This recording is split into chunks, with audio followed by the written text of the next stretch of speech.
You're too busy to be working out 5 to 6 days a week because you have a busy schedule and it's not realistic for you based on what you tried in the past. The good news is it's definitely possible to work out 3 to 4 days a week and get great results. In today's video, I'm going to show you exactly how you can program workouts that are an hour or less to build muscle. Right now, I'm going to show you how I'll program a workout to maximize muscle growth, especially when you don't have a lot of time.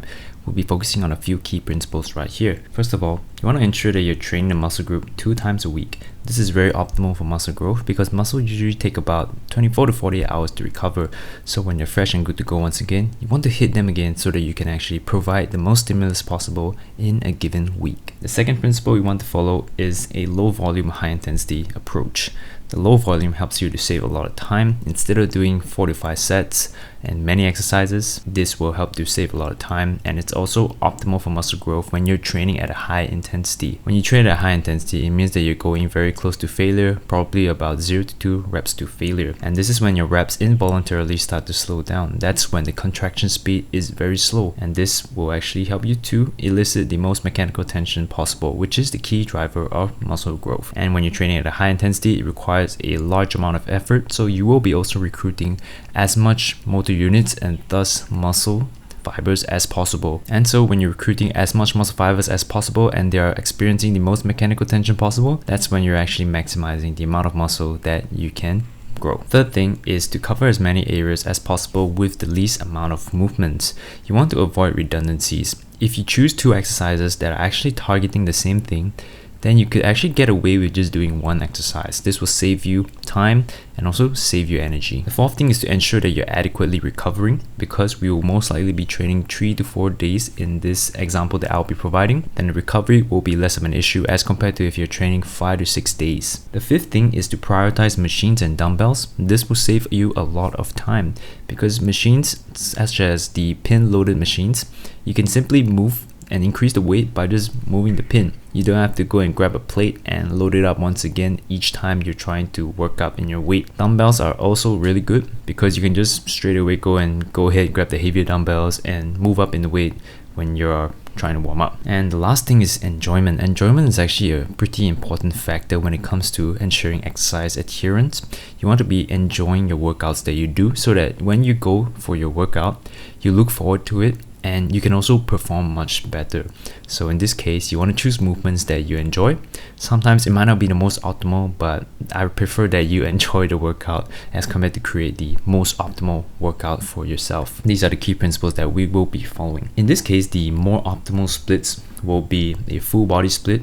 If you're working out 3 days a week, full body is a good option. It allows you to train a muscle group 2 to 3 times a week, which is very optimal. You can also do a upper lower split if you're doing a 3 to 4 day workout split, or you can just do a hybrid between the upper lower split and the full body split, which is a really good option as well. When it comes to programming, if you want to prioritize certain muscles, then you want to put them earlier in your session. That's the general rule of thumb. And over here we have some key principles that I'll be going through. When it comes to low volume, high intensity training, you want to ensure that you're actually very familiar with the form. It can actually lead to science-based ego lifting, which is when you're trying to go intense. So you're trying to push as much weight possible because you want to train close to failure, right? Then you're going in a lower rep range. If your form is like shit, then it's actually not a very good thing. You won't be targeting the muscle group adequately, and you also risk injury. So you want to ensure that you're training with good form in this case. For rep scheme, typically I prefer that you train with 4 to 9 reps for all movements, and maybe 4 reps might be a bit tough for like preacher curls. That might be a bit intense, but I find that for bigger compound movements such as stiff leg deadlifts, squats, 4 reps is a very nice number to hit, because when you go higher in reps for these very demanding compound movements, it can cause a lot of fatigue in a cardiovascular sense, and that might actually limit you from reaching close to failure because it increases your perception of your fatigue. When you have an increased perception of your fatigue, then you think that, oh shit, I'm actually near failure, but in reality you might actually not be that close. That's why I prefer a lower rep range in general. It ensures that I will be hitting close to failure as possible so that it's more optimal for muscle growth. And when it comes to intensity, then doing this low volume, high intensity style of training, it's very important that you be more conservative at the start because you don't want to get injured and also develop bad habits in terms of your form. So start off lighter initially, and then once you get a hang of it, and once you actually dial in your form, then you can try and train at higher intensity. And for rest, typically I like to do a longer rest time. Because you're training at a high intensity, you will need the rest in order to perform well for your next set. When you don't have enough rest and you're still fatigued in between the set, it affects your ability to recruit as much motor units and thus as much muscle to drive the weight. And when you're recruiting less motor units, that means you're actually stimulating less muscle, because you're recruiting less muscle fibers that will experience mechanical tension. And when it comes to progression, I just typically follow a simple linear progression. In this case, when you hit the upper end of the rep range, just increase the weight and then try to hit the upper end of the rep range again, and just continue to do this. There's also a point where you're going to be plateaued. The first thing you want to do is, if you're actually in a cut, this is more likely going to happen because you're already having less energy. More likely than not, you're probably going to have to take a deload week to rest, or try and reduce the amount of volume that you're doing so that you can actually better able to recover. This plateau might not actually happen for all your muscle groups. You can actually have some muscle groups that are more stubborn. So you want to apply these principles for the muscle groups that are stubborn. And for those muscle groups that are still doing fine, then continue to progress them normally. If you're interested in more fitness tips that will help you as a busy person, you can also check out my free newsletter. Over there, I will send you 30 days of free fitness tips to help you out in your fitness goals. Okay, so these are the main muscle groups that we have when you're trying to program a workout to build muscle. Chest, back, delts, which is shoulders, bicep, triceps, quads, hamstring, glutes, calves, and abs. Let's just give a simple example here. We want to be working out maybe 4 days a week. The muscle group that we want to prioritize is our shoulders, because I find that a lot of people actually neglect their shoulders. That's what we'll be going through in this example over here. In this case, since we're working out 4 days a week, a good option that we can have is an upper-lower split. Of course, you can also do a full body split, but we just do an upper-lower split in this case. Since we are prioritizing our shoulders, the principle that I've shown earlier is that if you want to prioritize a muscle group, you should do it first in the session. We can do a machine shoulder press in this case, really good stable option that we can choose. And since it's a compound movement, it's also going to be involving the triceps, etc. So we want to put it first in the day, since we already train our front delts. And next in the priority list, maybe we want to bring up our back, right? The two key things that we want to bring up is you can do a upper back focus movement, or you can do a lat focus movement. It can just be like a chest supported row actually. Next we can do a chest compound. Let's call it a horizontal push in this case. And we can simply do a machine chest press, mid chest bias exercise, and also involving some of the triceps and also your shoulders. Remember to take a wider grip in this case so that you'll be doing more of horizontal adduction, which is targeting more of your mid chest and honestly your overall chest, which should be fine. And now we can add maybe a vertical back movement to focus more on your lats in the frontal plane. Frontal plane meaning that it's going to be like a wide grip pull down. Wide grip pull down will be targeting more of your mid and lower lats over here. So we have two back exercises over here, as you can see. Typically back will require slightly more movement because there's more areas of the back that you need to train, because the back is like quite huge. And we want to add on another delt exercise, maybe a side delt exercise, because we're trying to bring up our delts still. Cable lateral raise, for example. We can just put a tricep exercise and a bicep exercise. So we roughly program what we need for the upper day already. And in terms of the sets, I just like to stick to 2 sets honestly.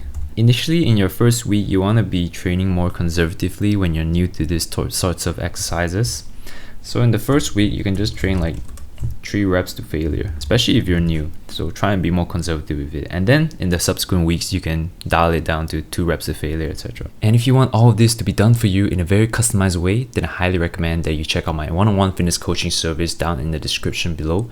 Over there, I'll help you build a customized workout plan that will suit your needs based on what are your commitments, what are your goals, and also what is your schedule like. Now we can move on to a lower body focus day. Since this is upper lower split, since we're focusing on quads, then the first movement that we can do is a form of a squat. It can be an elevated Smith squat, it can be a hack squat, anything actually. It's really up to you. Next one we can do is just add a hamstring curl, and I prefer seated hamstring curl.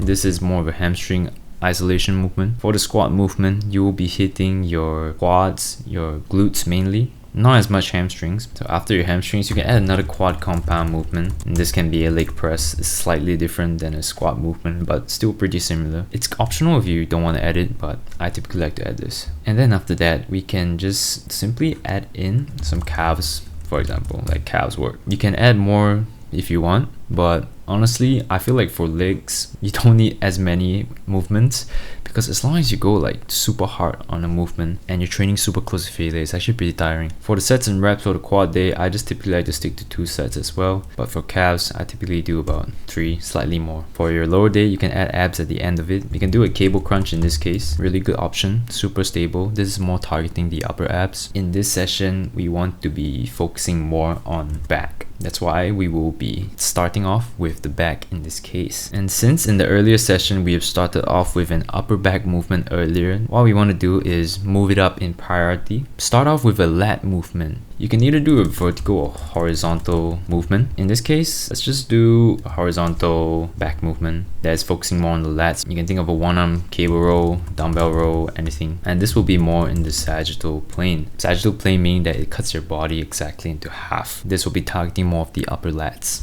Next, you can choose to work on a chest movement, and in this session, we will do a upper chest focus movement. So this will be an incline machine press or any kind of machine press, right? Earlier in this session, we did a flat machine press. That's why over here, we'll be focusing more on an incline machine press. Give it some variety. Next movement that we can do is an upper back movement once again. In this session, you can do something that is slightly different. You can do like just a wide grip cable row, for example. And since we want to bring up our shoulders, as mentioned, we can put another side delt movement here. You can do more of like cable Y raise. This is more of an ascending resistance profile compared to cable lateral raises. So this is more of a lengthened focus movement, and here is more of a shortened focus movement. You can also choose to do like a dumbbell chest supported lateral raise. The next thing that we can do is perhaps a bicep movement. Since the previous session we started off with some triceps, then in this session we can start off with some biceps. And lastly, you can just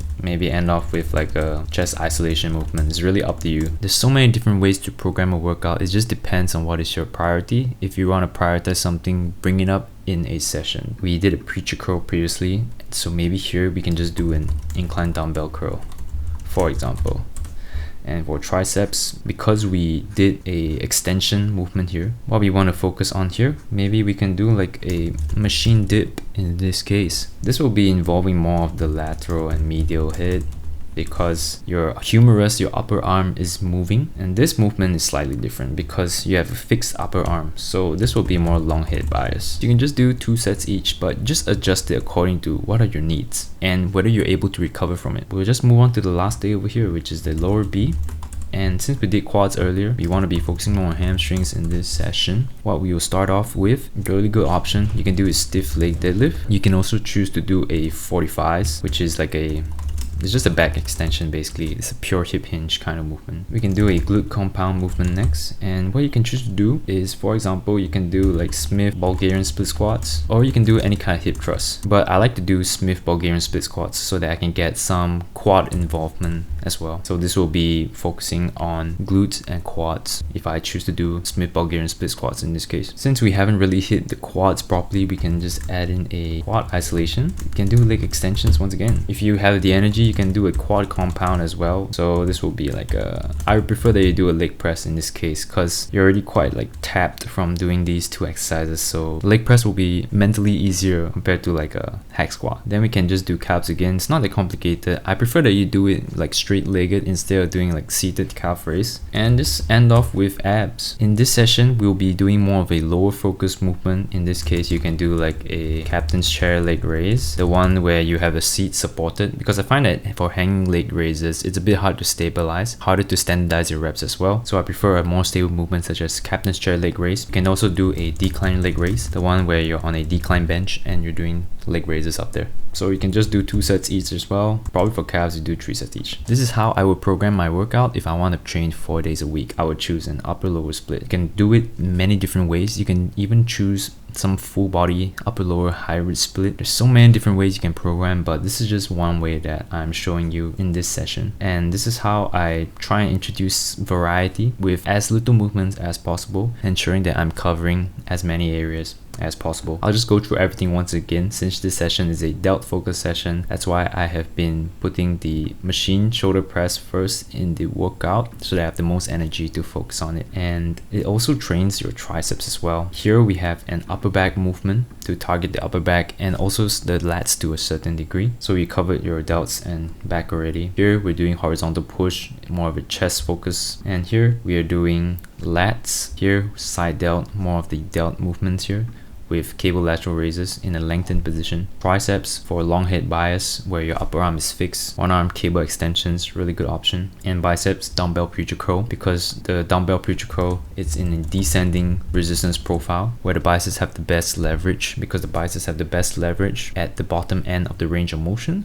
So that's when you'll be able to train the biceps very well. For lower A, quad focus movement. First off, we start off with squat movement, covers your quads and glutes. Then we move on to hamstring isolation because we need to train the hamstrings. Then we can do another quad movement through the leg press, do some calves, and then some abs. So we do a lat focus movement here because the earlier session we have been putting up the upper back in a higher priority list, though this creates some kind of balance in your overall workout session for the week. Then we move on to chest compound movement. We are doing an incline version now because earlier on we did a flat. For third exercise, we're doing upper back once again because this is still a back focus session. We want to make sure that the back exercises are higher up in the priority list. And then fourth exercise, side delts, because we still want to bring up our side delts so it's slightly higher. Biceps, because we started off with triceps in the earlier session in the week. That's why we're doing biceps earlier. And this will be just a simple incline dumbbell curl, and this will be more of a shortened focus because it will be harder at the top. For the triceps, this will be a slightly different movement because this is more focused on the lateral and medial hip where your upper arm is moving. That's why we're doing a machine dip. You can also do JM press if you want, really up to you. And finally, just some chest isolation for some extra volume for the chest. Lower B, pretty straightforward. Hamstring focus day, hamstring compound, focusing on stiff leg deadlifts or 45s. This will be targeting your hamstrings and your glutes mainly. And glute compound, Smith Bulgarian split squats, mainly glutes and also involving some of the quads. Next is quad isolation, leg extensions, and just calves and abs. So I hope this video helped you provide some idea on how you can program your workouts. There's so many different ways that you can program it, but as long as you just focus on the main principles over here that I mentioned earlier, then you should be good to go. It depends on what is your priority at the moment. Everybody has different priorities that they want to focus on. Some people may have a strong chest so they don't have to work at it too much. Some people may have a strong back so you don't have to work on their back too much. It really depends on